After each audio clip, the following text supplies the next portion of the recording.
Minutes later, she returned and told everyone, "Dinner's coming.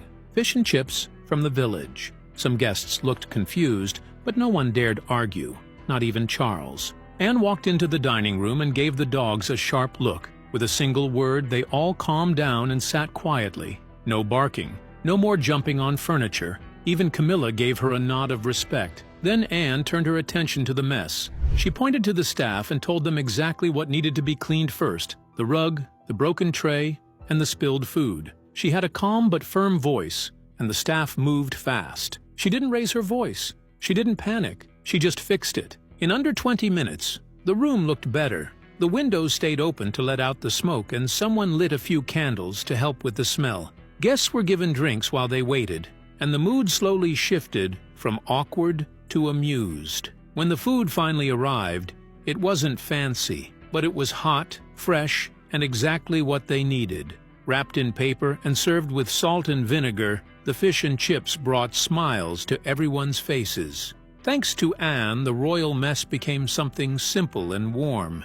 It wasn't the dinner they planned, but it was a night they would all remember. Anne had saved the day, but now came the strangest part of the whole evening. Nobody could believe what they were about to eat, or where they were going to eat it. With the kitchen ruined and the roast beyond saving, dinner took a new turn. Staff brought in the hot fish and chips, wrapped in simple paper and smelling of salt and vinegar. It wasn't fancy, but no one cared anymore. Plates were needed fast, so someone grabbed the nearest stack, fine royal china, painted with gold edges and used only on rare occasions. Soon, the entire room was filled with the sound of forks tapping on porcelain. Grease from the chips soaked through the paper, leaving shiny spots on the plates. Napkins ran out halfway through the meal, so a few guests reached for whatever they could find. Embroidered hand towels with royal initials stitched on. Anne noticed, but didn't say a word. Charles picked at his food in silence for a while, clearly still upset about the ruined dinner.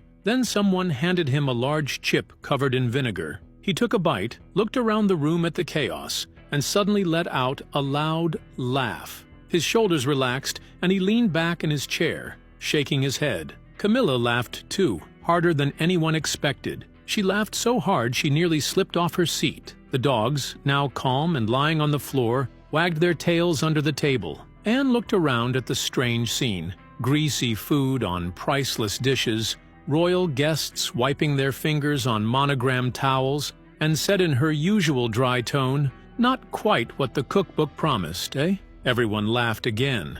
The night hadn't gone to plan, but in a strange way, it brought them closer. There were no fancy speeches or perfect courses, just messy food and unexpected joy. And somehow, that made it better than anyone expected. The night had been wild, but when morning came, the real damage became clear. What they found the next day would make this dinner legendary. The morning after. The next morning, the palace was unusually quiet. The smell of burnt herbs still hung in the air, and the once grand dining room looked like a battle zone. The Persian rug was stained beyond hope, soaked with gravy and fish grease. A few antique chairs had splashes of sauce dried into the fabric. The embroidered towels were ruined. Staff moved quickly, trying to undo the damage. They scrubbed chair cushions, aired out the curtains, and carefully lifted plates with oily fingerprints still visible. The royal china, once proudly displayed only on state occasions, was now drying on kitchen racks next to fish and chip wrappers. Anne had already left early. On the table, she left a small note in her sharp handwriting. "Next time, let the professionals handle it." It was short, polite, and carried the weight of a royal command.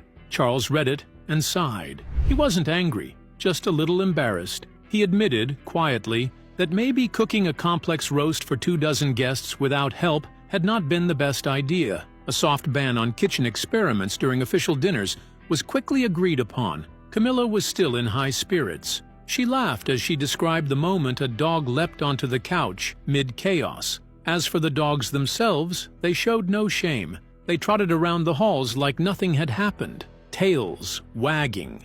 Completely unaware, they had helped turn a royal dinner into a comedy. For years, this story stayed locked away in royal silence. So what made Princess Anne finally decide to share this embarrassing family secret with the whole world? Why Anne finally told the story. Princess Anne doesn't usually share private royal stories. especially not ones involving burnt food and airborne gravy. But this time, she made an exception. Before telling the tale, she asked both Charles and Camilla for their blessing.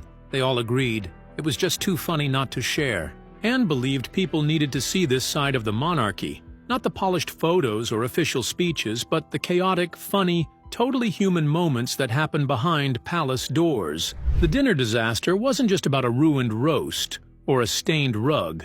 It showed that even the royal family can get it wrong, laugh about it, and move on. During tough times, a story like this felt refreshing.